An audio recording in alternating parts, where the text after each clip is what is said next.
Veg fried rice ಹೆಂಗೆ ಮಾಡೋದು ಅಂತ ನೋಡೋಣ ಬರ್ರಿ. ಈ ರೆಸಿಪಿ ಮಾಡೋಕೆ ಮೇನ್ ಇಂಪಾರ್ಟೆಂಟ್ ಅಂದ್ರೆ ರೈಸ್ ರೀ. ಅದಕ್ಕಾಗಿ ನಾ ಇವಾಗ ಅನ್ನ ಮಾಡ್ಕೊಳತ್ತೇನೆ ರೀ. ನಾನು ಇವಾಗ ಅರ್ಧ ಗ್ಲಾಸ್ ಅಕ್ಕಿ ತೊಗೊಂಡೇನ್ರಿ.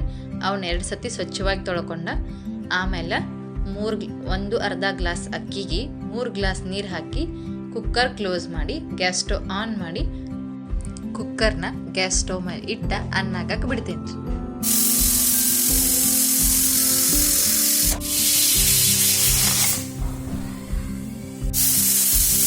ನೋಡ್ರಿ ಕುಕ್ಕರ್ದು 3 ವಿಸಿಲ್ ಅದು ನಮ್ಮ ಅನ್ನ ರೆಡಿ ಆಯ್ತ್ರಿ. ಈಗ ನೆಕ್ಸ್ಟ್ ನಾ ಏನೇನು ತರಕಾರಿ ತೊಗೊಂಡೇನಂದ್ರೆ ಬಟಾಣಿ, ಉಳ್ಳಾಗಡ್ಡಿ, ಬೀನ್ಸ, ಗಜ್ಜಿರಿ, ಮೆಣಸಿನ್ಕಾಯಿ, ಕರಿಬೇವು, ಕ್ಯಾಬೇಜು, ಕ್ಯಾಪ್ಸಿಕಮ್ಮು, ಟೊಮೆಟೊ, ಕೊತ್ತಂಬರಿ, ಪುದೀನ.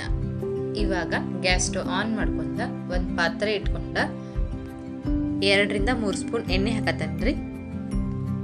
ಎಣ್ಣೆ ಬಿಸಿ ಆದ್ಮೇಲೆ ಸಾಸಿವೆ ಹಾಕೋತೇನ್ರಿ. ಇವಾಗ ತೋರಿಸಿದ್ನಲ್ರಿ ಆ ಎಲ್ಲ ತರಕಾರಿಗಳನ್ನು ಒಂದೊಂದಾಗಿ ಎಣ್ಣೆಗೆ ಹಾಕೊಂಡ ಫ್ರೈ ಮಾಡ್ಕೊಳ್ತೇನ್ರಿ. ಫ್ರೈ ಮಾಡಿಕೊಳ್ಳುವಾಗ ಈ ತರಕಾರಿದ ಹಸಿ ವಾಸನೆ ಎಲ್ಲ ಹೋಗ್ಬೇಕ್ರಿ. ಮತ್ತು ಎಲ್ಲ ತರಕಾರಿನೂ ಇದೇ ಎಣ್ಣೆಯೊಳಗೆ 80% ಅಷ್ಟ ಮೆತ್ತಗಾಗೋ ಥರ ಫ್ರೈ ಮಾಡ್ಕೋಬೇಕ್ರಿ.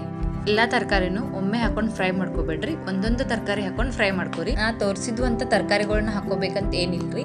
ನಿಮ್ಮ ಹತ್ರ ಯಾವ ತರಕಾರಿ ಇರ್ತೈತ್ರಲ್ಲ ಆ ತರಕಾರಿಗಳನ್ನ ಹಾಕೊಂಡು ಯೂಸ್ ಮಾಡ್ಕೊಂಡನ ವೆಜ್ ಫ್ರೈಡ್ ರೈಸ್ ಮಾಡ್ಕೊಳ್ಬೋದ್ರಿ. 1 ಸ್ಪೂನ ಶುಂಠಿ ಬೆಳ್ಳುಳ್ಳಿ ಪೇಸ್ಟ್ ಹಾಕೋತೇನ್ರಿ. ಎಲ್ಲ ತರಕಾರಿ ಫ್ರೈ ಆಗ್ಯಾವ್ರಿ. ನಾವು ಆಗಲೇ ಮಾಡಿಟ್ಕೊಂಡಿದ್ದೇವಲ್ರಿ ಆ ರೈಸ್ ಹಾಕೊಂಡ ಮಿಕ್ಸ್ ಮಾಡ್ಕೊಳ್ಬೇಕ್ರಿ.